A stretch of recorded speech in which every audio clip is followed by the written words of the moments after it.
और जो मास और एनर्जी का रिलेशन है वो स्पेशल थ्योरी ऑफ रिलेटिविटी में एल्बर्ट आइंस्टाइन ने दिया था अपनी फेमस इक्वेशन से, जो कि हर कोई जब भी एल्बर्ट आइंस्टाइन का नाम लेता है तो उसको यही इक्वेशन याद आती है कि एनर्जी जो है वो बराबर होती है किसके, एम नॉट सी स्क्वायर के। यानी कि energy and mass are inter convertible.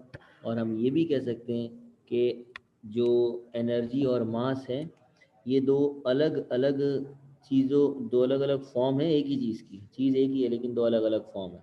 तो यहीं से फिर जो एटॉमिक बॉम्ब था आपका, ये जो यूरेनियम था, उसका कॉन्सेप्ट आया था कि यूरेनियम जो है वो मैटर है, और वो मैटर इतना ब्लास्ट, इतनी एनर्जी कैसे क्रिएट कर लेता है।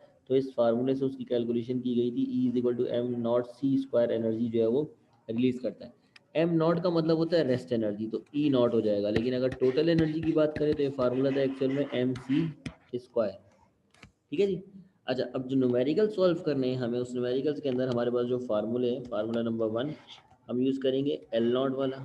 L is equal to L nought divided by, साथ साथ कॉपी करते रहिएगा, 1 - V square upon C square. ये फार्मूला हमने कल पढ़ा था पिछली क्लास में। दूसरा फार्मूला है मास का, कि मास आपका बराबर होता है M not divided by √1 - V square upon C square. T आपका बराबर होता है T naught divided by √1 - V square upon C square. और अभी आपने एक फार्मूला पढ़ा है E is equal to M C square, ये टोटल एनर्जी का फार्मूला है।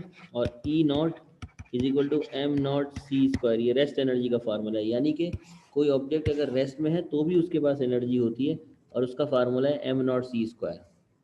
हाँ, ये सही कहा आपने कि मैंने गलती कर दी जल्दी में, कि ये जो फैक्टर है लॉरेंस फैक्टर लेंथ में मल्टीप्लाई में था। बिल्कुल सही कह रहे हैं आप, ये यहाँ पे आएगा 1 - V square upon C square. ठीक है जी, शाबाश, गुड उमर खान।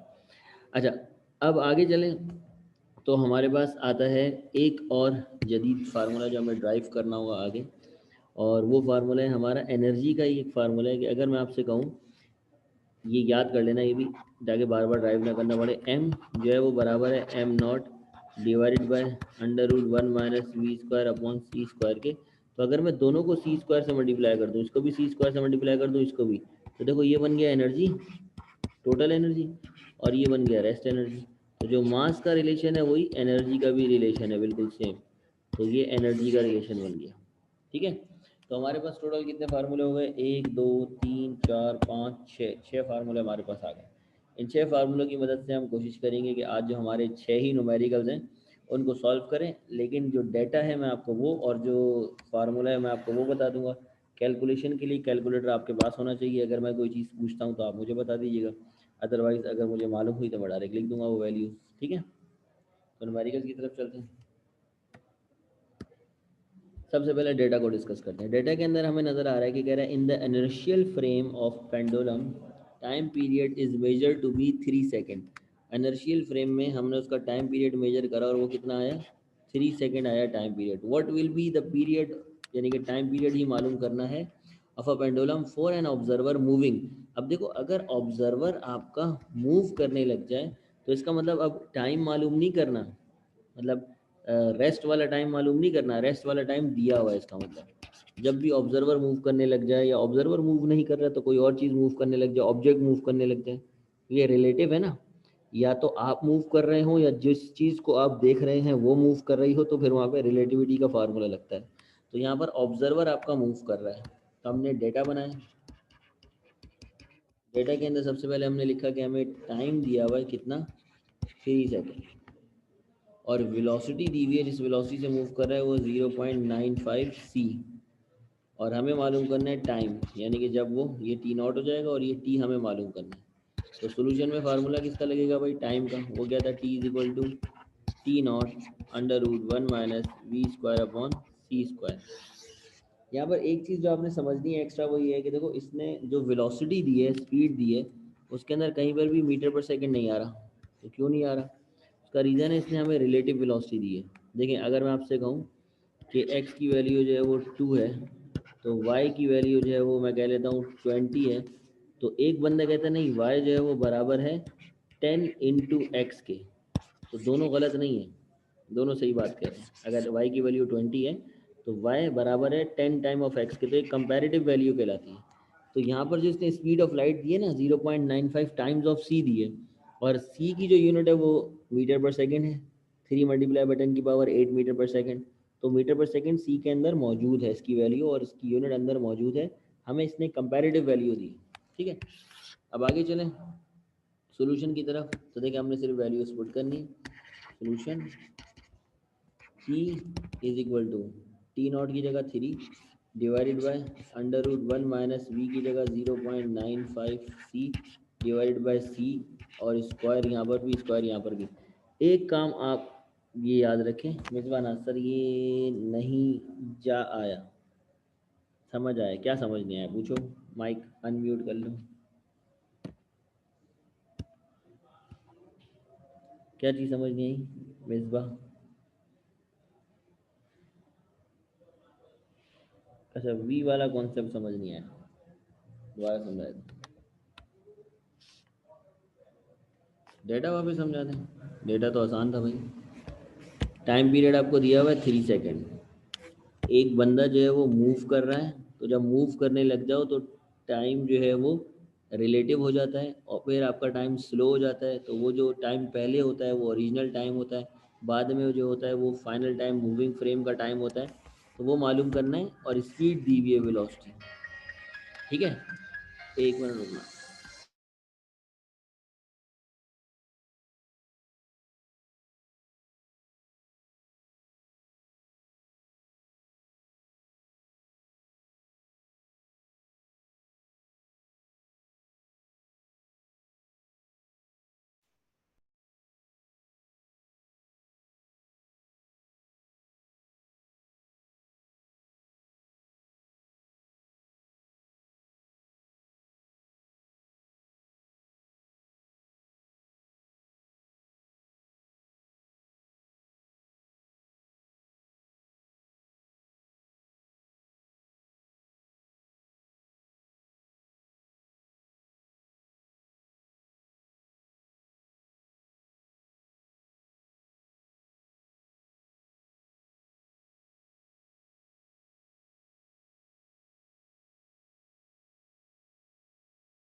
और स्नैन अली ने भी आंसर बता दी।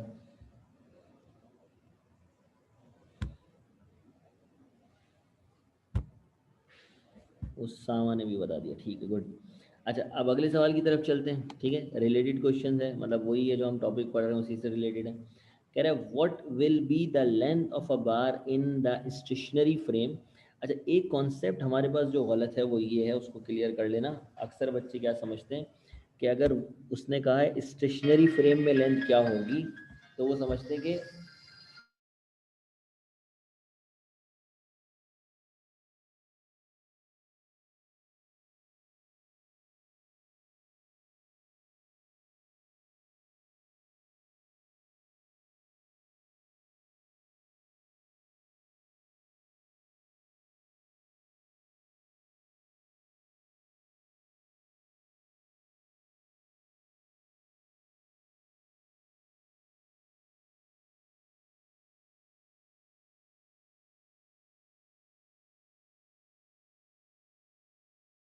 अच्छा जी, तो अब जो है वो हमारे पास जो स्टेशनरी फ्रेम होता है, ये बात आप याद कर लें अपने पास, कि ज़रूरी नहीं है कि स्टेशनरी फ्रेम के अंदर जो लेंथ दी हुई हो वो एल नॉट ही हो या लेंथ रिक्वायर्ड हो वो एल नॉट ही हो।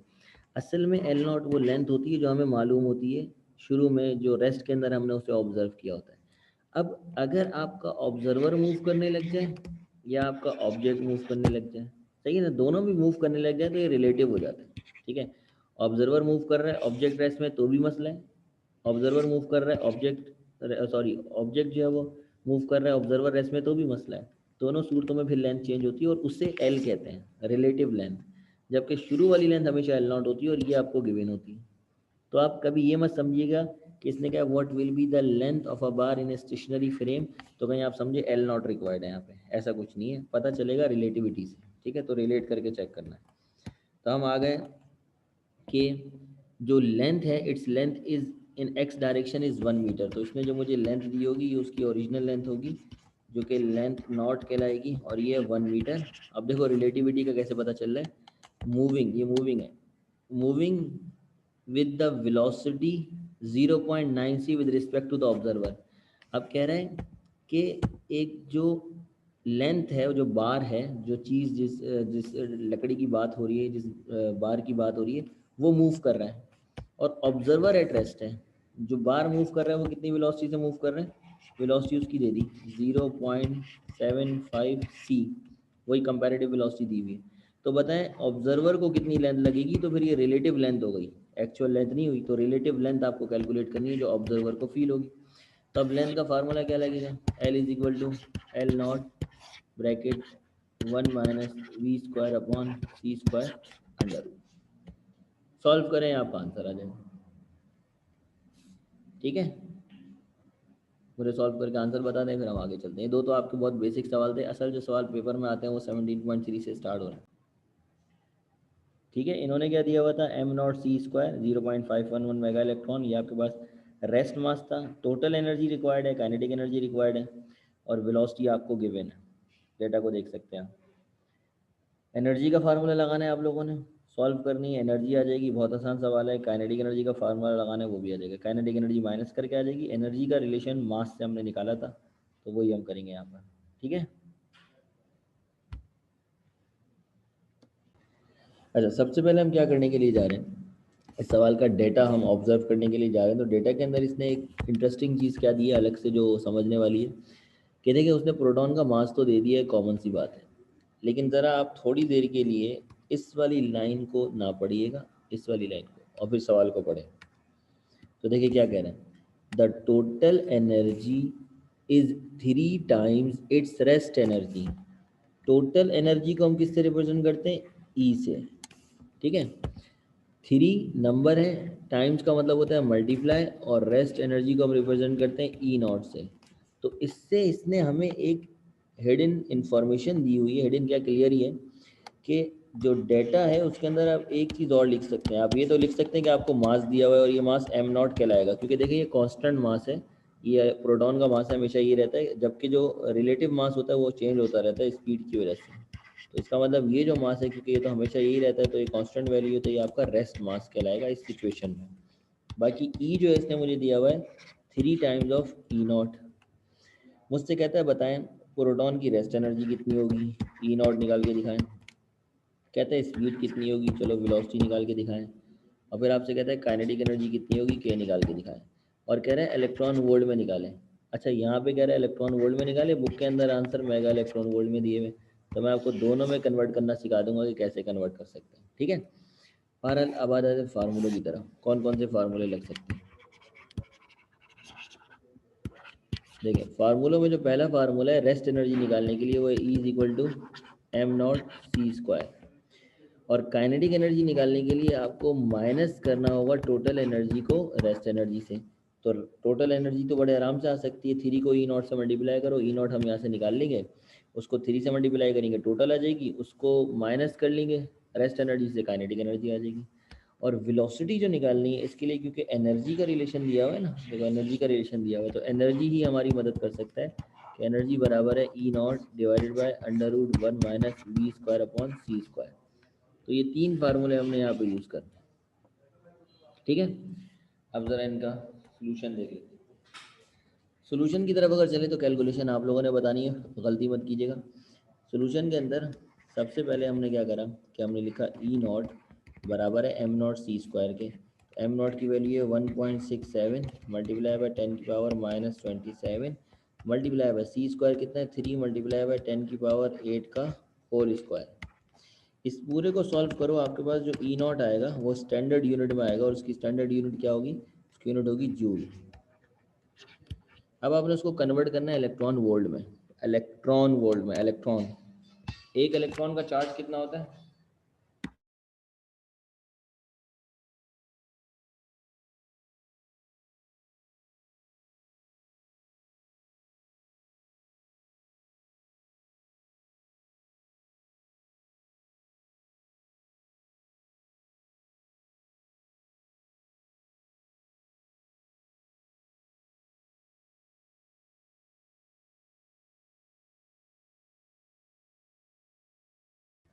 तो इलेक्ट्रॉन वोल्ट में कन्वर्ट करने के लिए आप क्या करोगे, देखो ये तो आंसर आ गया आपका 1.503 मल्टीप्लाई बाय 10 की पावर -10 जूल के अंदर। इसको डिवाइड कर लो इलेक्ट्रॉन के चार्ज से। एक इलेक्ट्रॉन का चार्ज कितना होता है 1.6 मल्टीप्लाई बाय 10 की पावर -19।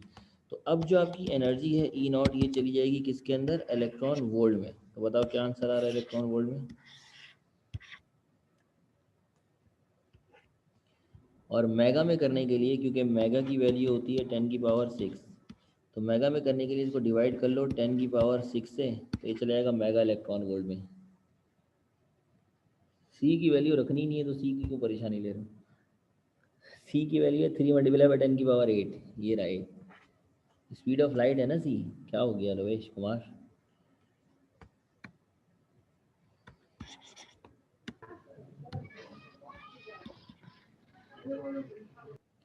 ये आ गया आपका 939375000। जब इसको 10 की पावर 6 से डिवाइड करोगे तो 9393 मेगा इलेक्ट्रॉन वोल्ट में चला जाएगा। 1 2 3 4 5 6 यहाँ पे आ जाएगा पॉइंट। ठीक है, ये आपने क्या निकाल ली, रेस्ट एनर्जी। अब देखो टोटल एनर्जी कैसे निकालोगे, टोटल एनर्जी बराबर है 3 टाइम्स ऑफ रेस्ट एनर्जी के। तो ये तो रही रेस्ट एनर्जी, ठीक है। तो ई आ गया आपका 3 मल्टीप्लाई बाय 939.3 मल्टीप्लाई करो, आपको आंसर आ गया जो भी आ जाएगा। अब आपने क्या निकालनी है, काइनेटिक एनर्जी। तो काइनेटिक एनर्जी के लिए आप ई को माइनस कर लें ई नॉट से। दोनों चीज़ें आपके पास मौजूद हैं। तो यहाँ तक तो बच्चों वाला काम था जो मैंने करा दिया।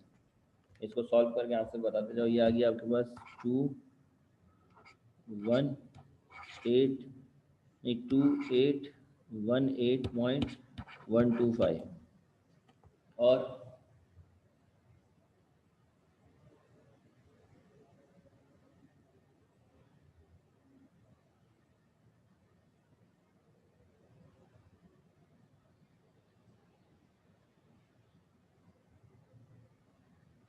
ये इलेक्ट्रॉन वोल्ट में कन्वर्ट करने के लिए डिवाइड करा है मोहम्मद उसामा। जब भी हम इलेक्ट्रॉन वोल्ट में कन्वर्ट करते हैं जूल को हम डिवाइड करते हैं 1.6 10⁻⁻19 एक इलेक्ट्रॉन के चार्ज से।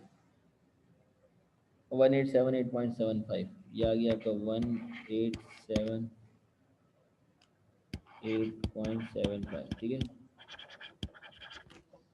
Mega electron. अच्छा, अब जो असल चीज़ है जिसके लिए कन्फ्यूजन आपके पास रहेगी या सोल्यूशन आपको समझना ज़रूरी है वो है वेलोसिटी।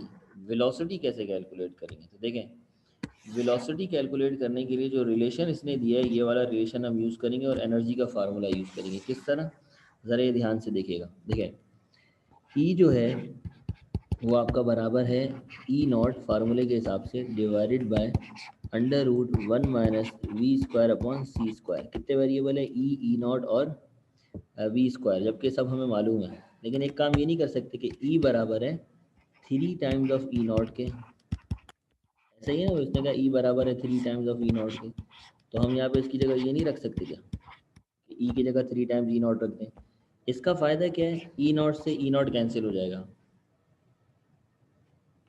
वो डिवाइड इसलिए करा ताकि हम चले जाएं मेगा में, मेगा में जाने के लिए करते हैं। अच्छा, अब जो है मेरे पास बचेगा 3 और यहाँ पे बचेगा under root 1 minus V square upon C square. तो देखो एक ही वेरिएबल बचा है वी, सी तो कांस्टेंट है ना, सिर्फ वी बचा है। अब स्क्वायरिंग बोथ साइड करते हैं ताकि ये जो है वो बाहर आ जाए। तो ये हो जाएगा 3 का स्क्वायर 9 और 1 ऊपर बचा था 1, तो 1 का स्क्वायर 1 ही होगा और ये नीचे रूट से बाहर आ जाएगा 1 minus V square upon C square. अब स्टूडेंट गलती क्या करते हैं, हमें वी स्क्वायर चाहिए ना, बच्चे इस फैक्टर को उठा के ऊपर ले जाते हैं, 9 को नीचे ले जाते हैं। ऐसा नहीं होगा भाई, ये पूरा उठ के उधर जाएगा और 9 उठ के नीचे आएगा। तो क्या हो जाएगा 1 minus V square upon C square is equal to 1 upon 9। अब क्या करेंगे आप, क्योंकि v चाहिए तो इसको उधर भेज देते ताकि पॉजिटिव हो जाए नेगेटिव से, और 1/9 को इधर ले जाते हैं। 1 minus 1/9 is equal to V square upon C square. अब माइनस हटाने के लिए ऐसा किया था, अब इसको सीधा करके भी लिख देते तो V square upon C square बराबर आ गया, एलसीएम लो इसके नीचे कुछ नहीं है 1 है, 9 1 ज़ा 9 एलसीएम आया और ये हो गया 9 1 ज़ा 9, 9 माइनस 1, तो ये 8/9 हो गया। अब स्क्वायर हटाना है, स्क्वायर हटाने के लिए क्या लेते हैं रूट, तो हो गया वेलोसिटी का स्क्वायर अपॉन सी स्क्वायर का root is equal to under root 8/9। C को उस तरफ भी भेज देते हैं, देखो वेलोसिटी बाहर आ गई स्क्वायर रूट से, सी भी बाहर आ गया, और 8 का जो रूट होता है वो होता है 2√2 और जो 9 का रूट होता है वो होता है 3। जबकि सी इधर आके मल्टीप्लाई हो गया तो सी एज इट इज रखा गया, वैल्यू नहीं रखी हमने, भी रिलेटिव आंसर दे दिया, क्या फ़र्क पड़ता है। तो ये आपका रहेगा फाइनल आंसर कहलाएगा। मैं रिकॉर्डिंग भूल गया, चलो। E is equal to M not C square है, तो एम नॉट की जगह मैं क्या रखूँगा, एम नॉट की जगह मैं कुछ नहीं रख सकता क्योंकि एम नॉट ही गिवन है, और सी स्क्वायर रखने का फ़ायदा क्या है, जब एम नॉट से मल्टीप्लाई नहीं हो सकता वो। तो यही मेरा आंसर है, मैं इसको छेड़ ही नहीं रहा, यही मेरा आंसर है।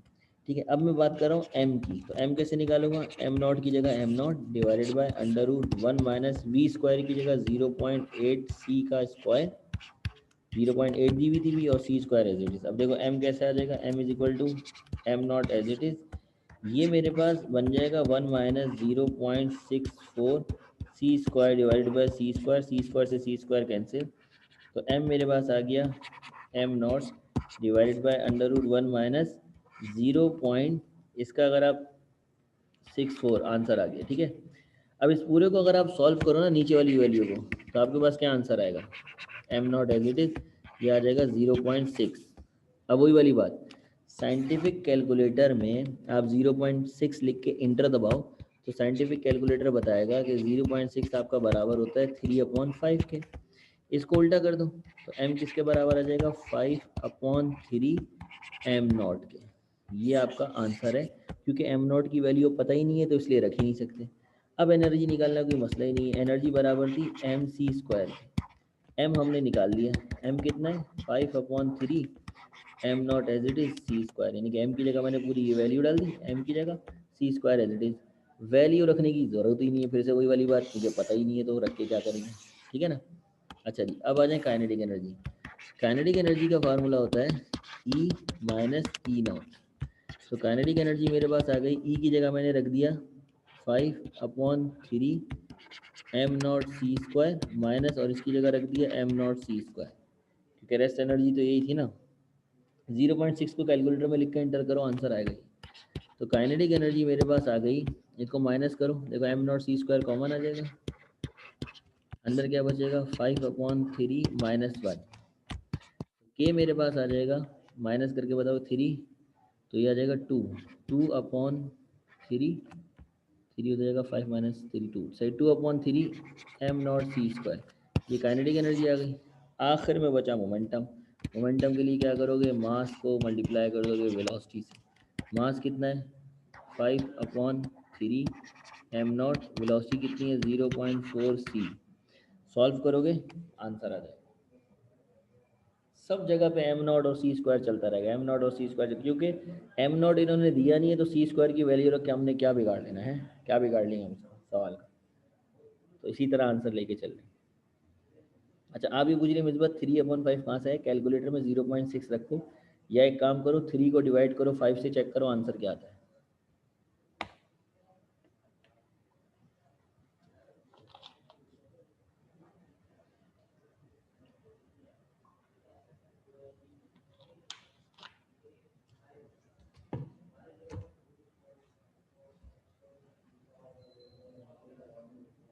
अरे भाई उसामा, ये जो 0.6 है, इसको कैलकुलेटर में चेक करो, ये इसके बराबर होता है, दोनों इक्वल हैं। वो डेसिमल में है, ये अपॉन में है।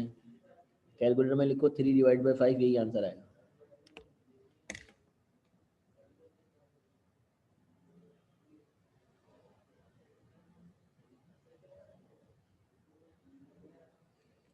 आ रहे हो उसामा?